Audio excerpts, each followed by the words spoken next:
আচ্ছা, আমি সবার আগে যে জিনিসের সম্বন্ধে জানতে চাচ্ছিলাম সেটা হচ্ছে যে মুক্তিযুদ্ধের সময় মুক্তি ফৌজ লড়াই করছিল, ঠিক আছে? কিন্তু তোমরা মুক্তি ফৌজে যোগ না দিয়ে তোমরা যোগ দিলে মুজিব বাহিনীতে, আমার কারেক্ট? সব জায়গায় না, ওকে। কোথাও কোথাও মুক্তিযুদ্ধে কোনো কোনো ইন্ডিয়ান আর্মির সাথে, কোনো কোনো জায়গায় মুক্তিযোদ্ধাদের সাথে বিচ্ছিন্নভাবে। মানে আমার কথা বলছি। হ্যাঁ, আমি বুঝতে পেরেছি, কিন্তু আমি বুঝলাম না তুমি কি নির্দিষ্টভাবে মুজিববাদী? মুজিব বাহিনীতে আমি ছিলাম, হ্যাঁ। কিন্তু ধরো একটা জায়গায় সামনে যুদ্ধ হচ্ছে, সেটা মুজিব বাহিনীর না, মুক্তিযোদ্ধারা করছে, রাইট। ফ্রিডম ফাইটাররা, এফএফরা, Right. আমি সেখানে জয়েন করলাম। আচ্ছা। আচ্ছা, কোথাও আমি ট্রেনিং নিচ্ছিলাম যে দত্তফুলিয়াতে, ওই সময় ইন্ডিয়ান আর্মি, ইন্ডিয়ান বিএসএফ সেই সময় যুদ্ধ করছিল। Right. ওখানে মুক্তি ফৌজ হিসেবে না, সাধারণ জনগণ, Right. ছাত্ররা সেখানে Right. তাদের সাথে যোগ দিল, আমিও সেখানে যোগ দিলাম। ঠিক। ধরো সকালের দিকে আমি ওই কোর্সটা করলাম, আর বাকি সময় রাত্রিবেলা ওদের সাথে করলাম যুদ্ধ। বিএসএফ এর সাথে? হ্যাঁ, আচ্ছা আচ্ছা আচ্ছা। বিএসএফ এবং মুক্তি বাহিনী। ইয়েস, মানে যৌথ ভাবে আর কি। ও, তার মানে তুমি ইউ ফরফেস সেভারাল ডিফারেন্ট ফোর্সেস। আচ্ছা, আর এই আমি মেজর ডালিমের আত্মজীবনীতে পড়েছি, উনি দাবি করেছেন যে যারা যারা 71 সালে মুজিব বাহিনীতে ছিল তারাই পরবর্তীকালে রক্ষী বাহিনী গঠন করে। এটা কতটুকু ঠিক? রক্ষী বাহিনী শেখ মুজিবের নির্দেশে গঠন করলো, তিনিই Okay. গঠন করলেন। ঠিক। সেখানে হয়তো অনেকে বিচ্ছিন্নভাবে এসছে, হ্যাঁ। মুজিব বাহিনীর অনেকে, ঠিক।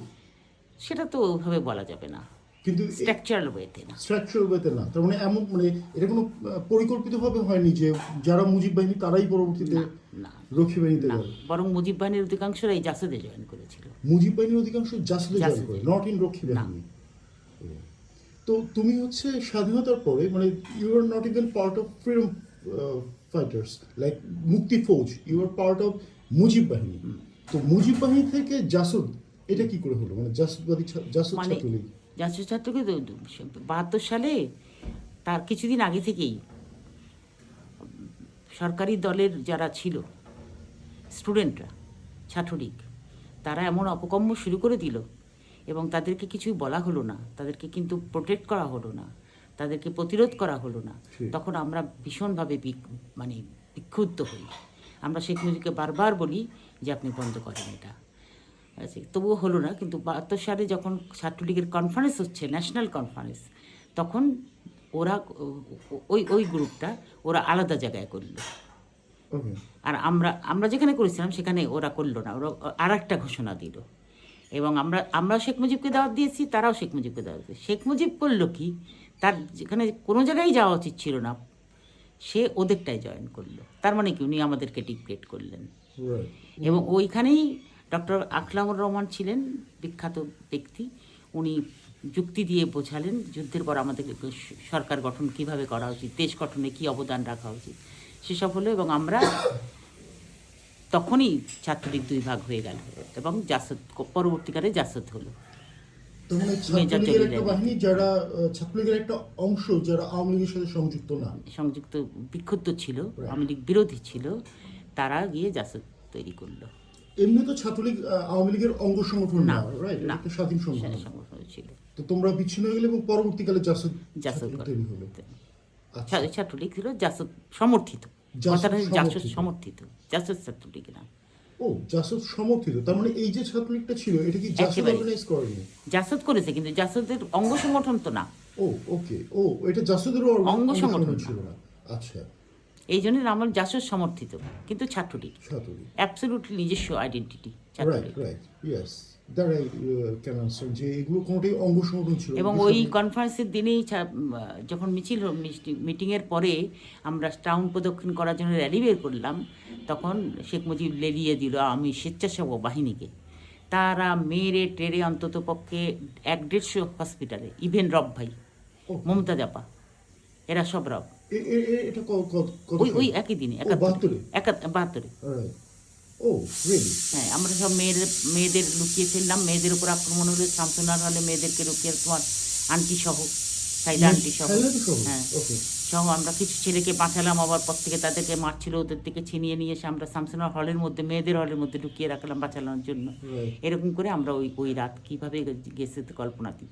রাত্রিবেলা দেখি শামসুনার হলের উল্টো পাশে যে হল বিল্ডিংটা, দেখি যে সব অস্ত্র নিয়ে ঘুরে বেড়াচ্ছে। তা আমাদেরটাও আসবে। আমি মেয়েদেরকে বললাম চুপ করে নিঃশ্বাস ফেলবে না, যখন দেখবে দরজার সামনে ছায়া তোমরা এর ভেতরে থাকবে। আমি বাইরে থেকে সব তালা লাগিয়ে দিলাম, দিয়ে আমি ব্যালকনি বেয়ে এই পানির পাইপ বেয়ে আমি একদম অন্য জায়গায় চলে গেলাম। ওকে। এইভাবে ওই দিন আমরা বাঁচলাম। তোমার সাথে আর কে কে ছিল যখন তোমরা হল থেকে বেরিয়ে গেলে? হল থেকে বেরোয়নি তো, আমি একাই ওদেরকে আটকে রেখে আমি সরে গেলাম। এদেরকে হলের মধ্যেই রাখলাম। না, তোমার কথা বলছি, তুমি যখন পালিয়ে গেলে হল থেকে, যখন তুমি সরে গেলে, তোমার সাথে আর কে কে ছিল? না, কেউ ছিল না। একা একা? হ্যাঁ। মানে সবাইকে সেভ করে নিজে? ওকে। তো ওই সময় আরো কিছু কথা বলো, মানে ওই ওই দিনে যে মানে ছাত্রলীগ আলাদা খণ্ড হয়ে গেল, বিখণ্ড হয়ে গেল, তারপর থেকে জাসদ সমর্থনে আসতে কত সময় লেগেছিল? না, ওই ওই একই সময়। ও, at the same time? চলছেই, আন্দোলন চলছেই। তো তোমার রব, ইনু, এরা হচ্ছে জাসদের সাথে কবে জড়ালো? মানে এরা তো ছাত্রলীগের চার খলিফার অংশ, রাইট? হ্যাঁ। এরা জাসদের সাথে? ওই দিনই সব আলাদা হয়ে গেল। ওকে। কিন্তু তোমরা তো কি কমিউনিজম সাপোর্ট করতে মুক্তিযুদ্ধের সময়? পরে না, তখন আমরা কমিউনিজমের চিন্তাও করিনি, কিন্তু যুদ্ধের পরে ধীরে ধীরে আমরা কমিউনিজমের দিকে, কমিউনিজম না, সমাজতন্ত্র, রাইট, আমরা কমিউনিজম মানে সাম্যবাদ না, সমাজতন্ত্র।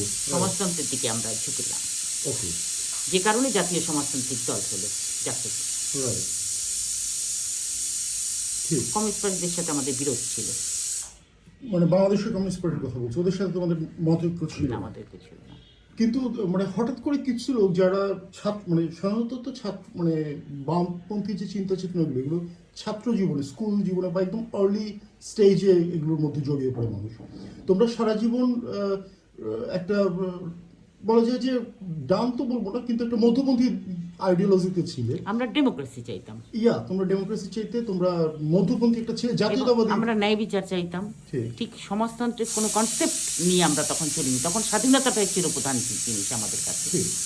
গভর্নমেন্টের, তখনকার পাকিস্তানি গভর্নমেন্টের এগেনস্টে কতভাবে আমরা প্রতিরোধ করে তুলতে পারি, এটাই ছিল প্রধান চিন্তা। ওই ব্যস্ততা, ওই পুলিশের নির্যাতন, এর মধ্যে আমরা ওইসব চিন্তা করার সময়ও পাইনি। তো যে মেজর জলিল অথবা কর্নেল তাহের, এরা হঠাৎ কি করে কমিউনিস্ট হয়ে গেল? মানে না, কমিউনিস্ট না, মানে সোশ্যালিস্ট। এরা তো ধীরে ধীরে অগোচ্ছিল। মেজর জলিল তো প্রথম থেকেই উনি গণতন্ত্রের পক্ষে। উনি অ্যারেস্টও হয়ে গেলেন তো। সত্য কথা, উনি সত্যবাদী, ন্যায়বাদী। এর জন্য যা করতে হবে উনি তা করতেন, সেইভাবে উনি আসলেন। আর কর্নেল তাহের তো অবধারিতভাবে একজন বিখ্যাত দেশপ্রেমিক, তার দেশপ্রেমের কোনো তুলনা হয় না। উনি দেশের কল্যাণ কামনা করেন, কল্যাণ রাষ্ট্র, এরকমই চিন্তা ভাবনা ছিল। ধীরে ধীরে আমরাও মানে সোশ্যালিজমের দিকে রাখি, সোশ্যালিজমের ভালো দিকগুলো আমরা পড়াশোনা করে ওগুলো তুলে ধরতাম, ওগুলো নিয়ে অর্গানাইজ করতাম, জনগণকে বোঝাতাম। ওনারা কিন্তু এইটাতে সাপোর্ট করতেন। তোমরা নিজেরা একটা সমাজতান্ত্রিক রাষ্ট্র চেয়েছিলে, তোমরা মানুষের জন্য ন্যায় বিচার করতে চেয়েছিলে, সবকিছু গণতান্ত্রিক পদ্ধতিতে আনতে চেয়েছিলে।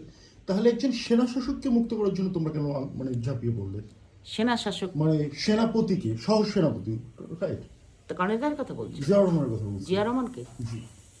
জিয়া রহমানকে তো আটকে রেখেছিল। হ্যাঁ, কিন্তু এটা তো তোমাদের ইস্যু না, আমাদের ইস্যু হয়ে গেল। না, সে একজন মুক্তিযোদ্ধা, সেক্টর কমান্ডার। আচ্ছা, দেশপ্রেমিক তো বটেই, এটা কোনো বিরোধ নাই এতে। এবং সে ডেমোক্রেসি চিন্তাভাবনা করে। আমাদের ইডিওলজি না হলেও যখন তাকে অ্যারেস্ট করে ফেললো, মেরে ফেলবে, এটা তো আমরা মেনে নিতে পারি না। তো শুধুমাত্র একটা লোককে বাঁচানোর জন্য তোমরা পুরো বাহিনী যুদ্ধে নেমে গেলে? না, লোককে বাঁচানোর জন্য আমাদের তখন ছিল, আমরা ওনাকে বাঁচাবো, প্লাস আমরা ক্ষমতা থেকে এদেরকে সরাবো। বিপ্লব, সিপাহী বিপ্লব, এটা কিন্তু ছিল সিপাহী বিপ্লব। কারণ ওই একই সময় সিপাহীদের 12 দফা দাবি ছিল, যেটা কর্নেল তাহের সাপোর্ট করেছিলেন। ওই দাবিটা আমার মোটে মানছিল না। তখন ওদের বিপ্লবটা সফল করার জন্য, পাশাপাশি ওনাকে যেহেতু অ্যারেস্ট করে ফেলেছে, ওনাকে মুক্ত করার জন্য এতগুলো ইস্যু একসাথে হয়ে গেল। কিন্তু জিয়া রহমান কি কোনোভাবে তোমাদের উদ্বুদ্ধ করেছিল আদর্শিকভাবে, বা তোমাদের নেতৃত্বে ছিল কি? বা না, নেতৃত্বে ছিল না। সামনে থেকে না হলো পেছন থেকে তোমাদের নেতৃত্বে? সেটা আমি বলতে পারবো না। আর মানে আমি বলতে চাচ্ছি যে এই যে আন্দোলনটা গড়ে উঠেছিল, এটার পিছনে মানে অভ্যুত্থানের কথা বলছি না, এর আগে তো একটা দীর্ঘ আন্দোলন নিশ্চয়ই হচ্ছে। এই আন্দোলনের পিছনে জিয়া রহমানের ভূমিকা ছিল কি? আমরা দেখিনি, দৃশ্যমান কিছু না। ভেতরে নেতাদের সাথে থাকলেও থাকতে পারে, ওটা আমরা জানি না। দৃশ্যমান, আমরা আমাদের চিন্তাই করতাম। আবার যখনই তাকে মুক্ত করা হলো তোমরা নিজেরা ক্ষমতা গ্রহণ না করে তাকে কেন রাষ্ট্র ক্ষমতা আমরা তো দেওয়া হলো? ক্ষমতার জন্য রাজনীতি করি না। রাজনীতির একটাই উদ্দেশ্য হয় না, ক্ষমতা দেওয়া। আমাদের ছিল না। আমরা ছাত্র, আমরা দেশ গড়ব, এটাই আমাদের মূল মিশন। এই মিশন থেকে আমরা কখনো বিচ্যুত হইনি, আমরা ক্ষমতা যাওয়ার চিন্তাও করিনি। কর্নেল তাহের বা মেজর জলিল কখনোই এরা চায়নি যে আমরা রাষ্ট্র ক্ষমতায় যাই। না, ওকে, তো এই জন্য তোমরা একজন সেনাপতির হাতে ছেড়ে দিলে, সেনাবাহিনীর একজন হাতে ক্ষমতা না, ছেড়ে উনি তো দিলে। এসে ঘোষণা দিয়ে দিল, উনি তো নিজে নিজে হয়ে গেল না রাষ্ট্রপ্রধান। সেখানে আমাদের আর কিছু বলার ছিল না, কিন্তু আমরা ওয়াচিং, আমরা তখন দেখছি যে কী সে করে, আমাদের বিপক্ষে কতটা যায় বা আমাদের দেশ সাপোর্টে কতটা আছে, দেশের পক্ষে কতটা আছে, এটাই ছিল প্রধান জিনিস আমাদের কাছে। এবং তারপর পরিষের সমস্ত জাস্টিসদের অ্যারেস্ট করে ফাঁসিতে দেওয়া শুরু করে দিল। এটার কারণ কি ছিল? ওই বিপ্লব, সিপাহী বিপ্লব, শোনো একটা জিনিস কি, আমিও মনে করি ফাঁসি দেওয়াটা অত্যন্ত অন্যায় হচ্ছে, ফাঁসি না দিয়েও সে করতে পারতো, যেহেতু ইন্টারন্যাশনাল ল অনুযায়ী এবং অ্যামনেস্টি ইন্টারন্যাশনালেরও ইয়ে ছিল যে পঙ্গু লোককে কিন্তু ফাঁসি দেওয়া যায় না, সেটাকে ব্রেক করে জিয়া রহমান তাকে ফাঁসি দিল। আমাদের কথা হচ্ছে যে ওনাকে ফাঁসি না দিয়েও পারতো, কিন্তু আমরা যেটা চেয়েছিলাম যে দেশটা গড়ার কাজে থাকবে, আমরা সহযোগিতা করবো, কিন্তু সেটা আর হয়নি। আমরা বিপক্ষে। এখন আমরা যদি সিপাহী বিপ্লব করে ক্ষমতা দখল করতে চাই, তাহলে কোনো গভর্নমেন্ট তো আর আঙুল চুষবে না, সে নিশ্চয়ই থ্রাশিং করবে, তাদেরকে অ্যারেস্ট করবে। তো ঘটনা সেই হয়েছিল, আমরা যশোর ক্যান্টনমেন্ট দখল করতে গেলাম, কয়েকজন সুন্দরবন দখল করতে গেল ক্যাপ্টেন মধু, আরও কয়েকজন ঢাকা ক্যান্টনমেন্ট, কুমিল্লা ক্যান্টনমেন্ট, সব জায়গা দখল করতে গেল। গভর্নমেন্ট তো আর বসে থাকবে না, তাদেরকেই করবে। এখন আমরা তো ভুল করেইছি ওই একটা। কিন্তু এইটা যদি তোমার যুক্তি হয় যে যদি আমরা সরকারের বিরুদ্ধে অস্ত্রে নামি তাহলে সরকার তো বসে থাকবে না, এটা অত্যন্ত মানে ভ্যালিড একটা যুক্তি। কিন্তু সেক্ষেত্রে শেখ মুজিব কি ভুল করেছিল? তোমরা তো শেখ মুজিবের বিরুদ্ধে সশস্ত্র আন্দোলন করছিল, তাহলে Sheikh Mujib also had a right two react. না না, শেখ মুজিবের মধ্যে নেই, শেখ মুজিবের যা করেছে তার তো আমরা বিপক্ষে গেছি। না, কিন্তু তোমরা যখন বিরুদ্ধে গেছো, মানে তোমরা যখন অস্ত্র হাতে তুলেই নিয়েছো, জাসদ গণবাহিনী করে ফেলছো তোমরা, তখন তো Sheikh Mujib is also suppose two react, right? He also has a duty to care for his people. তোমরা তো তখন অলরেডি অ্যান্টি স্টেট এলিমেন্টস, তোমরা অস্ত্র হাতে নিয়ে নিয়েছো, তার মানে তোমরা রাষ্ট্র কাঠামোকে সমর্থন করছো না। তাহলে শেখ মুজিব তার সাথে তো যুদ্ধ হতেই থাকলো, পরে না জিয়া রহমান এলো। না, আমি জিয়া রহমানের প্রশ্নটা বলছি না, আমি বলছি শেখ মুজিব তাহলে এমন ভুল কি করলো? জিয়া রহমান না না, ভুল তো বটেই, ভুল মানে কি অন্যায়। কারণ আমরা দেশে যে অন্যায়গুলো হচ্ছে, এক একটা থানায় থানায় সরাসরি অস্ত্র দেওয়া হয়েছে মুজিব বাহিনীকে, ওই ইয়ে আওয়ামী লীগ ছাত্রলীগকে, রকিমানকে তো অস্ত্র দিয়ে নামিয়েছেই। সিআর দত্ত ছিল হেড, আশ্চর্য, সে ইন্ডিয়ান লোক, ইন্ডিয়ান আর্মির লোক, তাকে বানানো হয়েছে রকিমানের হেড। তারপরে যে সেক্রেটারিয়েট থেকে আরম্ভ করে প্রতিটি প্রতিষ্ঠানে, প্রতিটা স্কুল কলেজে এবং রাজনীতির ক্ষেত্রে যেভাবে থ্রাশিং শুরু হয়ে গেল এবং থানা থেকে অস্ত্র বিতরণ করা হতো ওই দলের লোকদেরকে, আমার চোখে দেখা কোতোয়ালি থানা থেকে ডিস্ট্রিবিউট হয়েছে ছাত্রলীগের ছেলেদের। তো এগুলো আমরা কী করে মেনে নেব? এই জন্য বিপক্ষে গেছি, আমরা আন্দোলন করেছি, এবং আমার তো ওয়ারেন্ট হয়ে গেল। আমার তো বাহাত্তরের শেষের দিকে আমার ওয়ারেন্ট হয়ে গেল। 72-এর শেষে ওয়ারেন্ট হলো। আর তোমরা আন্ডারগ্রাউন্ডে গেলে কত সালে? 74-এ। 74 আন্ডারগ্রাউন্ডে গেলে, মানে রক্ষী বাহিনী হওয়ার পরে গেলে তোমরা, না আরো আগে গেলে? রক্ষীবাহিনী পরে হয়, 74-এ গেলাম, 74-এ একদম আন্ডারগ্রাউন্ডে চলে যেতে বাধ্য হলাম। তোমার বাকশাল হয়ে যাওয়ার পরে তোমরা আন্ডারগ্রাউন্ডে গেলে, রাইট? ওকে, এই আন্ডারগ্রাউন্ডের সময় তোমরা কি করতে? মানে পালিয়ে থাকতাম, গা বাঁচাতাম, আর সংগঠিত করতাম গ্রামের লোকজনকে, ছাত্রদের। ওই সময় তোমরা সংগঠনের জন্য পুরোপুরি সংগঠন করেছি আমরা ওই সময়। আমি তো চৌগাছা অঞ্চলে ছিলাম, চৌগাছার প্রতিটি গ্রামে গেছি, গ্রামের মুরব্বী থেকে আরম্ভ করে যারা জনপ্রতিনিধি ছিল, সাধারণ মানুষ, ছাত্র, সব সংগঠিত করেছি। এরা তো মনে করো একদম শিকড় পর্যায়ের মানুষ, ঠিক আছে? এদেরকে যখন তোমরা সংগঠনের আইডিওলজি সম্বন্ধে বলতে, তখন কি তোমরা জাতীয়তাবাদী একটা প্রেক্ষাপট থেকে বলতে যে দেশের এই সমস্যা দেখেছি, নাকি তোমরা সমাজতন্ত্রী দৃষ্টিভঙ্গি? না, একদম দেশের, যে দুনিয়ার মজদুর এক হোক? না, দুনিয়া, এইটা আমাদের স্লোগান ছিল না। তোমাদের স্লোগান কি ছিল? বাংলাদেশ। ওকে, সো তোমরা ওই সময় গণতন্ত্র। তো তোমরা সত্যিকার অর্থে সময় সমাজতন্ত্রের জন্য কিছু না, তোমরা জাতীয়তাবাদী দৃষ্টিভঙ্গি থেকে করছিলে, ঠিক? এবং মানুষজন সারা কিরকম দিচ্ছিল? কারণ মুজিব ওয়াজ আটারলি পপুলার দ্যাট টাইম। না, সেই সময় মুজিব যে কি পরিমাণ নিন্দনীয় হয়ে গেল, মুজিবের কাণ্ড গ্রামের লোক দেখছে না, চেয়ারম্যান এসে তো বেদখল করে দিচ্ছে, মেয়েদের ধরে নিয়ে যাচ্ছে, টর্চার করছে। মানুষ কিন্তু পুরোপুরি, এবং সে তাদের প্রতি কোনো রকম সরকারি হস্তক্ষেপ ছিল না। কিন্তু মানুষ কিন্তু বাংলাদেশের প্রথম বিপক্ষে নির্বাচনেও কিন্তু শেখ মুজিব মানে 90-র উপরে % ভোট পেয়েছিল, তাই না? ভোট তো চুরি হয়েছে। Really? তা আমাদের বাড়িতেই কতবার পুলিশ, আর্মি, রক্ষী বাহিনী, আমাদের তো 3 দিন 4 দিন পর পরই রক্ষী বাহিনী আসতো। তোমার নানাকে ধরে নিয়ে গিয়ে অ্যারেস্ট করে রাখলো না, ইউএস পুলিশ অফিসার, নানাকে অ্যারেস্ট করে নিয়ে অ্যারেস্ট গিয়েছিল? করে কোতোয়ালি থানা এই সার্কিট হাউসে রেখে দিল আটকা। Okay, despite being a police officer. কি অভিযোগে? অভিযোগে যে উনি সন্ত্রাসী। ও, নট বিকজ অফ ইউ?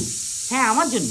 আচ্ছা। সে মেয়েকে প্রশ্রয় দেয়, ওকে, তার মেয়েগুলো করে, সে বাধা দেয় না, রাইট।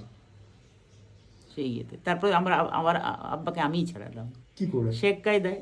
আমি যিনি এসেছিলেন এখানে, কর্নেল, এই আমাদের মোড়ের মাথায় বাড়ি, ওনার নাম যেন কর্নেল কি যেন, উনি ওরকম জিজ্ঞাসাবাদ করছে। আমি হচ্ছে শোনেন, যার যে কাছে অস্ত্র আছে সেগুলো তো ধরেন না, কার কাছে আছে আপনি জানেন? আমি জানি, বলেন।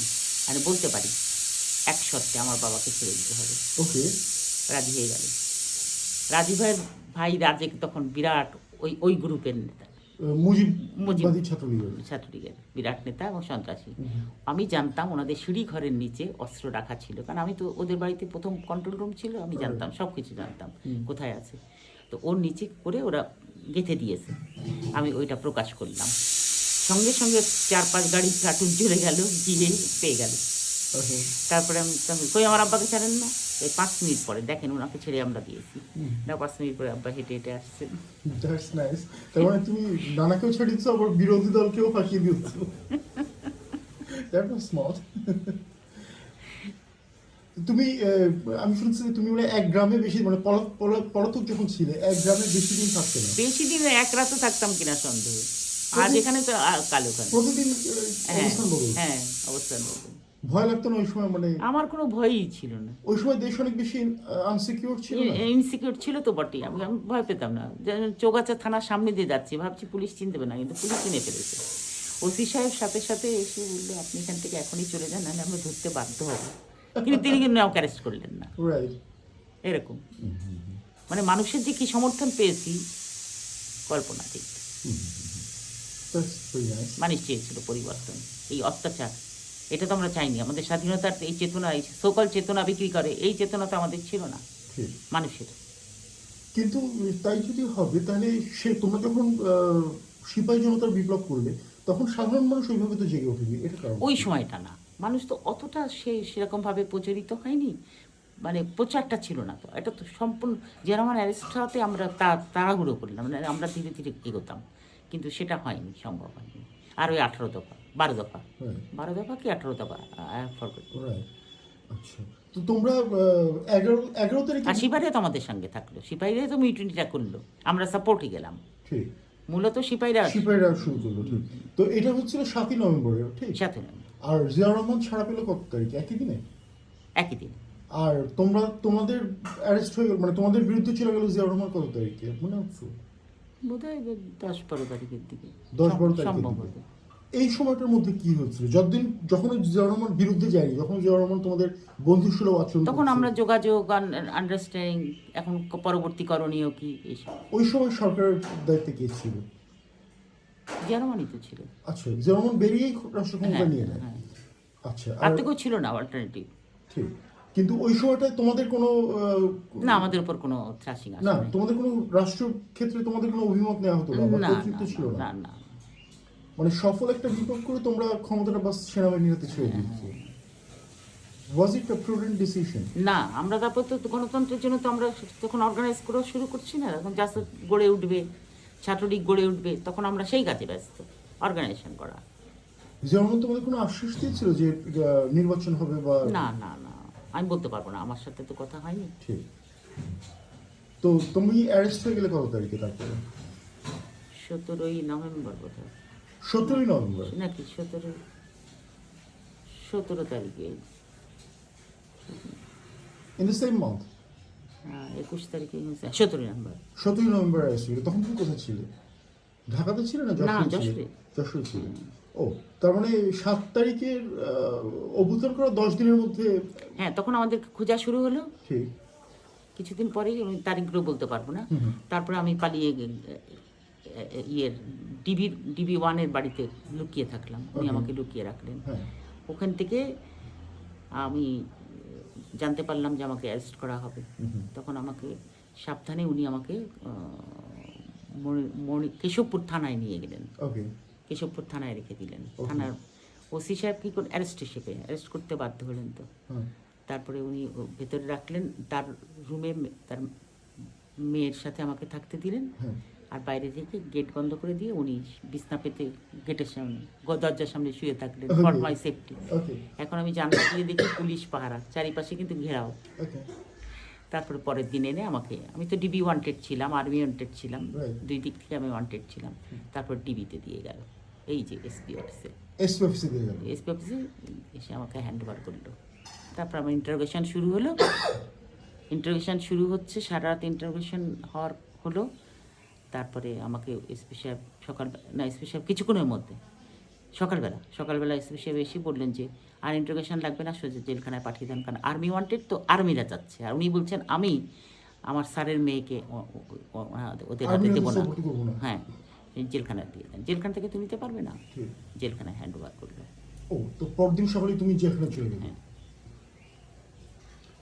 জেলখানার অভিজ্ঞতা কেমন ছিল? ফ্যান্টাস্টিক। যতটুকু পড়াশোনা ততটুকু আমি জেলখানাতেই করেছি। আমি তো ফার্স্ট ক্লাস ডিভিশন প্রিজনার ছিলাম, তাই জন্য আমি 3টে পত্রিকা পেতাম। আর যশোর জেলখানা জানো কিনা জানি না, অগ্নিযুগের বিপ্লবীরা যশোর জেলখানায় প্রচুর ছিল। তারা খুবই হাইলি কোয়ালিফাইড। তারা আমরা কিন্তু যে বই বলবো জেল কর্তৃপক্ষ কিনতে বাধ্য হবে, এই জন্যে তারা সব বই তখন কিনেছিল। পরে কিছু যোগও হয়েছে, কিন্তু মানে এত রিচ লাইব্রেরি বাংলাদেশে আর কোনো জেলখানায় নাই। এইবার আমি শুরু করে দিলাম পড়াশোনা। আর আসামিদের খাওয়াটা দেখতাম আমি, যেন জমাদানিরা চুরি না করতে পারে। খাওয়া চুরি হতো, জমাদানিরা চুরি করতো। তা আমি দাঁড়িয়ে থেকে খাবার বিতরণ করতাম। আর আমি আরেকটা কাজ নিয়েছিলাম, সেটা হচ্ছে ডাক্তার সাহেবকে সহযোগিতা। ডাক্তার সাহেব আসতো, সব রোগীদের করতো, দেখতো। আমি ওই রোগীদের কোন ট্যাবলেট কখন খেতে হবে সব লিখে রাখতাম, ওনার লেখা দেখে ডিস্ট্রিবিউট করতাম, আর ইনজেকশনটা আমি দিতাম। আচ্ছা, তাহলে তুমি মেডিকেল অ্যাসিস্ট্যান্ট। এটা ছিল তোমার সশ্রম কারাদণ্ড? হ্যাঁ। সে কেউ দেয়নি, আমি সেতে করলাম। আচ্ছা। আমার যে সশ্রমটা, সেটা ছিল রাইটার হিসেবে। অর্থাৎ কোনো কিছু লিখতে হলে সেটা আমার, যেন আপিল লেখা, কেস লেখা, জবাব লেখা, এগুলো ছিল আমার দায়িত্ব। আপিল মনে হয় 2-1টা লিখেছি, কিন্তু মূল কাজ আমি এটা করতাম। কোন কোন জেলে ছিলে তুমি? যশোর, বরিশাল, রাজশাহী, ঢাকা। 4টে জেলে। আর ছাড়া পেলে কি ঢাকা জেল থেকে? না, যশোর জেল থেকে। যশোর জেল থেকে ছাড়া পেলে? মানে শুরুতে যশোর ছিল, তারপরে এইগুলো ঢাকায় নিয়ে গেল। ঢাকায় নিয়ে গিয়ে বিচার হওয়ার পরে বরিশাল জেলে নিয়ে গেল, ট্রান্সফার। বরিশাল থেকে নিয়ে গেল রাজশাহী, রাজশাহী থেকে পরীক্ষার সময় নিয়ে আসলো যশোর। তারপরে ছাড়া পেলে কত সালে? এই মেরেজ 79 বোধহয়। 79। তার মানে মোট 4.5 বছর জেলে ছিল নাকি? হ্যাঁ, 5 বছর থাকার কথা। সেখানে ওই যে ভালো আচরণ ভালো থাকলে এবং সশ্রম কারণে 9 মাসে বছর হয়। মৃত্যুদণ্ড দেয়নি তোমাকে জওয়ারমান? মৃত্যুদণ্ড দেওয়া হলো। হ্যাঁ, দেওয়ার পরে একই রায়ে ট্রাইব্যুনাল জজ লিখলেন, যেহেতু মুক্তিযুদ্ধে তাদের অবদানের কথা জাতি ভুলবে না, এইটা বিবেচনা করে এই মৃত্যুদণ্ড মাফ করে বিভিন্ন টার্মে সাজা দেওয়া হলো। আচ্ছা আচ্ছা আচ্ছা আচ্ছা। তো তোমার সাজা হলো 5 বছরের। আচ্ছা। আর নাসির সাহেবের সাথে কি করে পরিচয় হলো? জেলখানাতেই। এই যে আমি দেখা করতে যেতাম আম্মের সাথে, ওই সময় একদিন কথা হয়েছিল। তারপরে বিভিন্ন রাইটারের মাধ্যমে, উনি সিপাহীদের মাধ্যমে বিভিন্ন কথাবার্তা বলতেন, সেইভাবে পরিচয়। আর একদিন জেলখানার ভেতরে ওনারও দেখা এসছে, আমারও দেখা এসছে, সেইভাবে দেখা হলো সিটিং রুমে।